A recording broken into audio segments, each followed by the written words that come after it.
Binibigyang diin ng Committee on Education and Professional Advancement ang halaga ng mahusay na disenyong kurikulum bilang isang gabay para sa panghabang buhay na pag-aaral. Ang kanilang kurikulum sa panayam ay maingat na inihanda upang pasiglahin ang intelektual na pag-usisa, kritikal na pag-isip, at profesional na paglago na naghahanda sa mga mag-aaral para sa tagumpay sa kanilang napiling larangan. Module 1, Kwento ng ED1, pangkalahatang ideya ng kasaysayan, visyon at misyon ng IE. 2.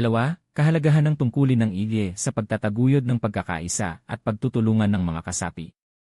3. Pagtalakay sa mga pagpapahalaga at prinsipyong gumagabay sa mga aksyon ng IE. Module 2, Konstitusyon at Bylaws. 1. Artikulo E. Organisasyon. E. Kahulugan ng organisasyon. I. Istruktura ng organisasyon at hierarchy. C. Mga tungkulin at responsibilidad ng mga opisyal. E. Pangalan ng organisasyon. 2. Artikulo I. Mga deklarasyon at prinsipyo ng organisasyon. I. Pambungad. I. Misyon na pahayag. C. Pahayag ng pananaw. I. Mga pangunahing halaga. 3. Artikulo E. Mga issue sa membership. I. Mga kwalifikasyon at pamantayan sa kwalifikasyon para sa pagiging miyembro. I. Mga karapatan at pananagutan ng mga kasapi. C. Pag-uuri, ranggo at pagkilala sa miyembro.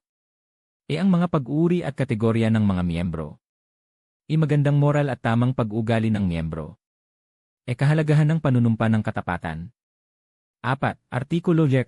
Pondo A. Paliwanag sa layunin ng pondo, mga uri ng pondo, HAL.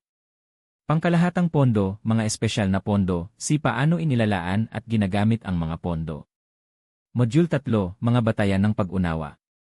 E. Mga karaniwang maling akala tungkol sa pondo. E. Bigyang diin ang mga katangian ng tagapangalaga. C. Paano tutugunan ang mga salungatan at hindi pagkakaunawaan na may kaugnayan sa pondo, kahalagahan ng transparency at pananagutan sa mga transaksyong pinansyal. E. Module 4, Code of Conduct. E. Paliwanag ng Code of Conduct para sa mga miyembro ng PIGBIB.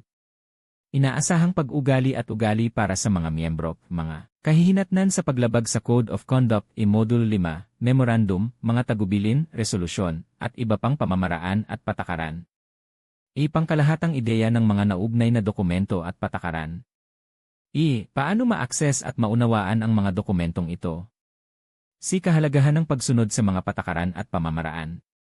Mga karagdagang modules para sa mga opisyal.